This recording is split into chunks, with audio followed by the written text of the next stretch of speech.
Hello friends, welcome to Sumitra stories Telugu. మనం ఈ వీడియోలో మద్యపానం కుటుంబానికి ఆనందం అనే స్టోరీ గురించి తెలుసుకుందాం. లతా గీతాలు వాళ్ళ ఊరికి దగ్గరలో ఉన్న పట్టణానికి వెళ్ళి అక్కడ ఉండే పెద్ద బట్టల దుకాణంలో వాళ్ళకి అలాగే ఇంకా వాళ్ళ పిల్లలకి కావలసిన బట్టలను తీసుకున్నారు. ఇంకా వాళ్ళ ఊరిలో జాతర ఉండడంతో వాళ్ళ ఇంట్లోకి కావలసిన సరుకులు మొత్తం కూడా తీసుకున్నారు. పిల్లలకి కావలసిన వస్తువుల్ని కూడా తీసుకుని నడుచుకుంటూ బస్టాప్కి వెళ్తూ ఉంటారు. గీత, నువ్వు తీసుకున్న ఆ ఎర్రగళ్ళ చీర చూడు, ఎంత బావుందో. ఎంతైనా నీ సెలక్షన్ చాలా బావుంటుందే. అది నువ్వు కట్టుకుంటే ఆ చీరకే అందమొస్తుందే. ఆపవే నీ మాటలు. నీ మాటలతో కోటలు కట్టేస్తావు కాదే. నీ సెలక్షన్కేం తక్కువే. నీ సెలక్షన్ చూస్తే ఆ హీరోయిన్లు కూడా అసూయపడతారే. నువ్వు నన్ను మునగ చెట్టెక్కించేస్తున్నావు కానీ పిల్లలందర్నీ జాగ్రత్తగా పట్టుకో. వాళ్ళని వదిలితే ఈ ఊరే కాదు, దేశం మొత్తం తిరిగొచ్చేసేలా ఉన్నారు.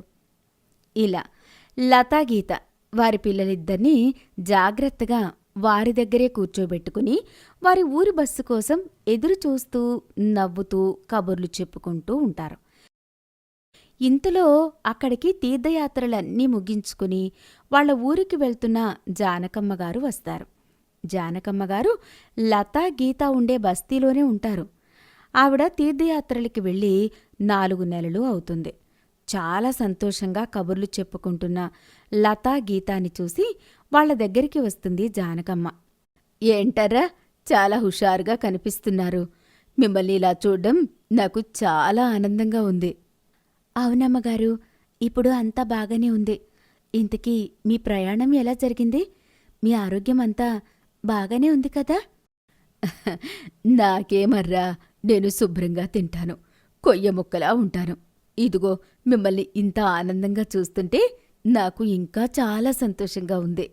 అవునమ్మా, మీలాంటి పెద్దవాళ్ల ఆశీస్సుల వల్లే మా కుటుంబాలు ఇప్పటికీ ఒక దారిలో పడ్డాయి. అంతా చక్కగా నడుస్తుంది. అయితే మీ మొగుళ్ళు తాగుడు మానేశారన్నమాట. మానేయడమంటే అసలు నిజానికి మేము ఎలా ఉండేవాళ్లమో మీకు తెలుసు కదా అమ్మగారు అంటూ వాళ్ల గతాన్ని గుర్తు చేసుకుంటారు. లతా భర్త, గీతా భర్త మంచి స్నేహితులు. వాళ్ల ఇళ్ళు కూడా పక్కపక్కనే. కాని లతా భర్త చెడు స్నేహాల వల్ల తాగుతూ ఉండేవాడు. అలా క్రమక్రమంగా అతను తాగుడికి బానిసయ్యాడు. ఉదయం పనికి పోయినంతసేపు చక్కగా ఉండేవాడు. రాత్రయ్యేసరికి ఉదయం వచ్చిన కూలీ డబ్బులను ₹1 కూడా లతకు ఇచ్చేవాడు కాదు. ఒకరోజు, ఏమే లతా, ఇక్కడ డబ్బులు పెట్టాను చూసావా? నాకిప్పుడు చాలా పని పడింది. అంత అవసరమైన పని నాకు తెలియకుండా ఏముందయ్యా? అయినా ఇంట్లో సరుకులన్నీ నిండుకున్నాయి. నీకు ఇదే విషయం 2 రోజుల నుండి చెప్తున్నాను. నువ్వు వినట్లేదని నేనే ఆ డబ్బులు తీసుకుపోయి కావలసినవన్నీ తీసుకొచ్చాను. నన్ను అడగకుండా నా డబ్బు ముట్టుకోకు. మొదటిసారి కాబట్టి నిన్ను ఏమీ అనట్లేదు. ఇంకెప్పుడు ఇలా చేయకు అంటూ గిరి ఇంట్లో నుండి వెళ్ళిపోతాడు. గీతా భర్త రవి గిరితో స్నేహంగా ఉండడం వల్ల క్రమక్రమంగా అతడు కూడా తాగుడికి అలవాటు పడతాడు. వీళ్ళిద్దరూ తాగుడికి బానిసయ్యి ఇంట్లో అవసరాల్ని కూడా పట్టించుకునేవారు కాదు. ఇదంతా ఒక్కసారి తలుచుకుని లతా గీతాలు బాధపడతారు. అవును తల్లి, ఒకసారి రవి తాగొచ్చి ఆ రాత్రి గీత మీద చేయి చేసుకోబోయాడు. అప్పుడు ఆపడానికి నేను వద్దామనుకుంటే మీ తాతగారే నన్ను ఆపారు. వాడు తాగిన మత్తులో ఉన్నాడు. తెల్లారితే అన్నీ మామూలే, మొగుడు పెళ్లాల మధ్యలోకి మనం వెళ్ళకూడదు అని ఆపేశారు. ఆయన చెప్పినట్టుగానే తెల్లారేసరికి రవి బుద్ధిగా పనికిపోయాడు. వీళ్ళు ముగ్గురూ ఇలా మాట్లాడుకునేసరికి బస్సు వచ్చి ఆగుతుంది. పిల్లల్ని తీసుకుని జాగ్రత్తగా అందరూ బస్సు ఎక్కుతారు. అప్పుడు జానకమ్మగారు, అవును, అప్పుడు అంతలా తాగుతూ ఉండేవారు కదా. మీ చేతికి వాళ్ళు ₹1 కూడా ఇచ్చేవారు కాదు. మరి మీరిప్పుడు ఇంత సంతోషంగా ఉన్నారు. వాళ్ళు తాగడం మానేశారా? మానేశారు, కానీ పూర్తిగా చెప్పే లత, ఈ ముసలి ప్రాణాన్ని తికమక పెట్టడం నీకు అవసరమా? ఎలా మానేస్తారమ్మగారు? తాగుడికి అలవాటు పడినవారు పూర్తిగా మానేయడమంటే మానేస్తారా చెప్పండి? మరి మీరు ఇంత సంతోషంగా ఎలా ఉండగలుగుతున్నారే? నువ్వైనా సరిగా చెప్పమ్మా గీత. ఈ లత ఎప్పుడూ ఇంతే. దాని వెటకారాలతో ఎదుటోళ్ళని చంపేస్తాది. అయ్యో అమ్మగారు, మా గతం గుర్తు చేసి మాతో పాటు మిమ్మల్ని కూడా కొంచెం ఇబ్బంది పెట్టాం కదా, అందుకే ఏదో సరదాకి అలా అన్నాను. నిజానికి గిరి రవిలో కూడా మునుపుడితో పోలిస్తే ఇప్పటికీ చాలా మార్పొచ్చింది. దీనికి కారణం మొత్తం గీతే. గీతే వాళ్ళని మార్చడానికి ఒక ఉపాయం చెప్పింది. అవునమ్మగారు, నేను వాళ్లతో తాగుడు మాన్పించాలనుకున్నాను. దానికి కారణం ఒకరోజు వీళ్ళిద్దరూ బాగా తాగేసి తాగిన మత్తులో లత మొగుడు మా ఇంటికి, నా మొగుడు లత ఇంటికి వెళ్ళిపోయారు. అవునమ్మగారు, వీళ్ళ గురించి మాకు తెలుసు కాబట్టి ఆ రాత్రంతా మేము పడుకోకుండా ఇంటి బయట కాపలా కాశాము. ఇలా మా ఇంటికి కాకుండా వేరే వాళ్ళ ఇంటికి వెళ్తే మా పరిస్థితి ఏమయ్యేదో తలుచుకుంటేనే భయమేసింది. అందుకే అమ్మగారు, వాళ్ళని ఎలాగైనా మార్చాలనుకుని మేము కంకణం కట్టుకున్నాము. వెంటనే వాళ్ళని తాగుడు మాన్పించాలంటే చాలా కష్టమైన పని. కానీ వాళ్ళకి మా మీద ఉన్న ప్రేమని బయటకు తీసి కొంచెమైనా వాళ్ళని మార్చాలనుకున్నాము. ఒకరోజు గతం. రవి ఆ రోజు బాగా తాగి ఇంటికి వచ్చాడు. ఏమండి, మన అబ్బాయికి బడికి ఫీజు కట్టాలండి. ఉదయమే వాళ్ళ మాస్టర్ గారు చెప్పారు. లేదంటే బడికి పంపించొద్దన్నారు. నా కొడుకుని బడికి పంపించొద్దనడానికి వాడికి ఎంత ధైర్యం! నువ్వు ఇక్కడే ఉండు, నేను వెళ్ళి అడిగి వస్తాను. అలా కాదండి, నేను ఆయన దగ్గర ఇంకో 10 రోజులు గడువు తీసుకున్నాను. మీరే ఆలోచించండి. మీరు ఆయన్నన్నా కూడా ఏం ప్రయోజనం ఉందండి? పిల్లోడు బడికి వెళ్ళాలంటే మనం డబ్బు కట్టాలి కదా. అది మన తప్పు. కాని వాళ్ళననడం వల్ల ప్రయోజనం ఏముందండి?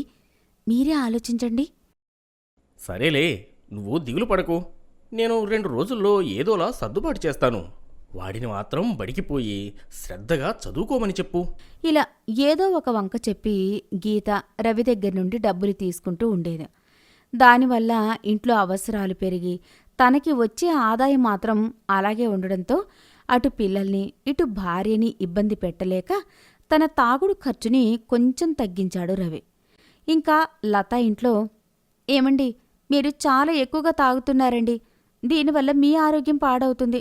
చూడండి, ఇదివరకు మీరు ఎలా ఉండేవారో, ఇప్పుడు మీరు ఎలా ఉన్నారో. మీరసలు తాగడానికి వీల్లేదు. ఇంట్లో తాగితే నేను అస్సలు ఒప్పుకోను. సరే అయితే, నేను రేపటి నుండి ఇంట్లో తాగను. ఆ సారా దుకాణం దగ్గరే తాగి ఇంటికి వస్తాను. గిరి అన్న మాటలకి నిర్ఘాంతపోతుంది లత. ఈ మాటలు గీతతో చెప్తుంది. లత మాటలు మొత్తం విన్న గీత లతతో ఇలా చెప్పడం మొదలుపెడుతుంది. చూడు లత, ఎవరైనా వాళ్ళ ఆరోగ్యం కోసం జాగ్రత్తలు చెప్తే పట్టించుకోరు. తను ప్రేమించే వాళ్ళ ఆరోగ్యానికి ఏమైనా అవుతుందంటే వాళ్ళు తట్టుకోలేరు. అందుకే నువ్వు ఈ విధంగా ప్రయత్నించు. గీత చెప్పిన మాటలు విన్న లత బాగా ఆలోచించి ఒక నిర్ణయానికి వస్తుంది. తన భర్తకి కూతురంటే చాలా ఇష్టం.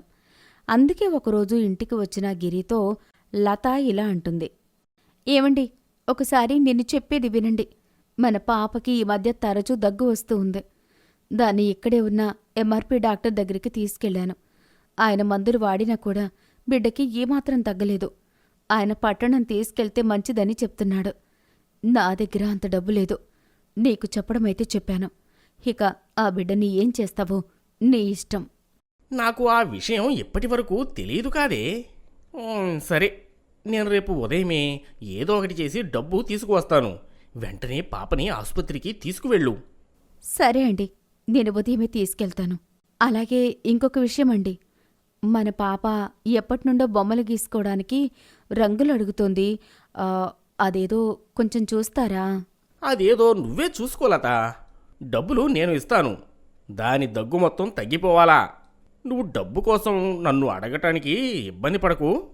ఇలా పాపను ఒకసారి దగ్గరికి తీసుకుని తనతో కొంతసేపు కబుర్లు చెప్పి పనికి వెళ్ళిపోతాడు. ప్రస్తుతం ఇదండి అమ్మగారు మా ఇళ్లలో జరిగింది. అప్పట్నుండి పిల్లల కోసమైనా వాళ్లలో కొంచెం మార్పు వచ్చింది. వాళ్ళు పూర్తిగా తాగడమైతే మానలేదు. వాళ్ళిప్పుడు తాగుతున్నా కూడా ఎవరికైతే ఇబ్బంది లేకుండానే ఉందమ్మగారు. చక్కగా ఇంట్లో అవసరాలన్నీ చూసుకుంటున్నారు. ఉదయాన్నే పనికి పోతున్నారు. రాత్రులు వచ్చి తాగుతున్నారు. కానీ మీరు ఇంతకు మునుపు చూసినప్పుడు ఎంత గొడవ చేసేవారో అలా లేదు. మంచి పని చేశారు. మీరు వాళ్ళ చేత తాగుడు పూర్తిగా మాన్పించాలని మొండి పట్టుదల పట్టుకుని కూర్చుంటే మీ కాపురాలు ఎప్పటికీ చక్కబడేవి కాదేమో. ఏదైనా అతి కానంత వరకు అంత ప్రమాదకరం కాదు. ఒకవేళ అతయితే అది అనర్థాలకు దారితీస్తుంది. అవునమ్మగారు, అది గీత బాగా తెలుసుకోగలిగింది. దానివల్లే మా ఇద్దరి కాపురాలు నిలబడ్డాయి.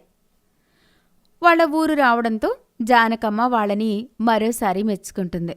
ఎవరి ఇళ్లకు వాళ్ళు వెళ్ళిపోతారు. ఇంకా జానకమ్మగారు తన మనసులో అందరూ ఇలా ఆలోచిస్తే చాలా కుటుంబాలు బాగుపడతాయి కదా అనుకుంటారు. నిజానికి లతా గీత చేసింది కూడా చాలా మంచి పని. సారాయి మత్తులో పూర్తిగా మునిగిపోయిన వాడిని మానమంటే మానగలుగుతాడా? మానమన్న వాళ్లపై తిరగబడ్డం తప్ప. అందుకే వాళ్లతోనే ప్రేమగా ఉంటూ ఆ వ్యసనం నుండి వాళ్లను కొంచెమైనా బయట పడేయగలిగితే మన కుటుంబం బావుంటుంది. వాళ్ల ఆరోగ్యం కొంచెమైనా బాగుపడుతుంది. ఈ విషయాన్ని అర్థం చేసుకున్న లతా గీతాలు చాలా సంతోషంగా వాళ్ల కుటుంబాన్ని చూసుకోగలుగుతున్నారు. కథ చివరి వరకు చూశారు అంటే ఎంతో కొంత నచ్చే ఉంటుంది. వీలైతే లైక్ చేయండి, కుదిరితే షేర్ చేయండి. మరిన్ని కొత్త వీడియోస్ కోసం మన సుమిత్ర స్టోరీస్ తెలుగు ఛానల్ని సబ్స్క్రైబ్ చేసుకోండి.